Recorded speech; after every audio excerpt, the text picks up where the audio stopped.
పరారీలో ఉన్నాడు అని చెప్పేసి అని అంటున్నారు. అతను ఎప్పుడు పారిపోడు. మగాళ్ళు అడుగుతుంటాడు. ఇమ్రాన్ భాయ్ ఎప్పుడు పారిపోడు, ధైర్యంగా నిలబడతాడు, పారిపోడు. ఏమండి అక్షసాయి గారు, మీరు కొన్ని కోట్లు సంపాదించరు, ఇక్కడికి వచ్చి అనవసరంగా ఒక మంచి మనిషిని జైలు పంపిలు ఇమ్రాన్ భాయ్ని. నా చేతికి నువ్వు దొరికినావు అనుకో, సంపి తీస్తా, నీ తిట్టి ఉడగదీస్తా. కుర్చీ తాత అంటారు. నేనంటేనే మంచి మంచోళ్ళకు భయం రా బాబాయ్. బాయ్ కుర్చీ తాత. ఇప్పుడు బెట్టింగ్ స్కామ్ చేశాడా నిజంగానే, లేకపోతే అందరూ ఆరోపణలు చేస్తున్నారా పరేషన్ బాయ్ ఇమ్రాన్ బాయ్ మీద? ఒకటి బాగినాడు బాబాయ్, బెట్టింగ్ అన్నది పరేషన్ బాయ్స్ మీద కాదు, ప్రతి ఒక్కరు చేస్తున్నారు.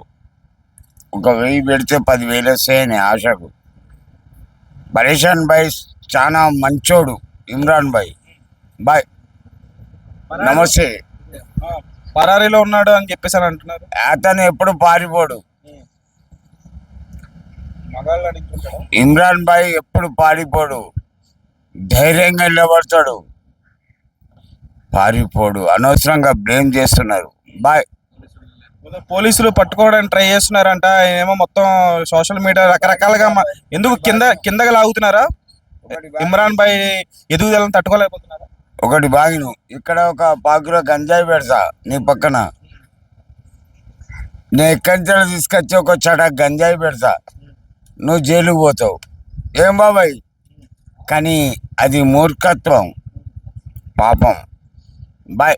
ఇమ్రాన్ భాయ్ దేవుడు అయ్యా, నాలాంటి వాళ్లకు దేవుడు.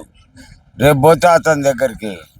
కుట్ర చేస్తున్నారంటారా ఇమ్రాన్ భాయ్ మీద? అంతే, అతన్ని ఎట్లయినా చేసి జైలుకు పంపాలని కుట్ర.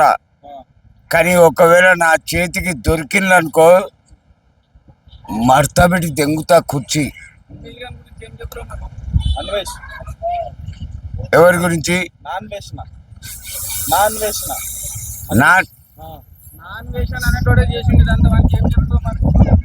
నా కొడుకు నాకు దొరకాలి,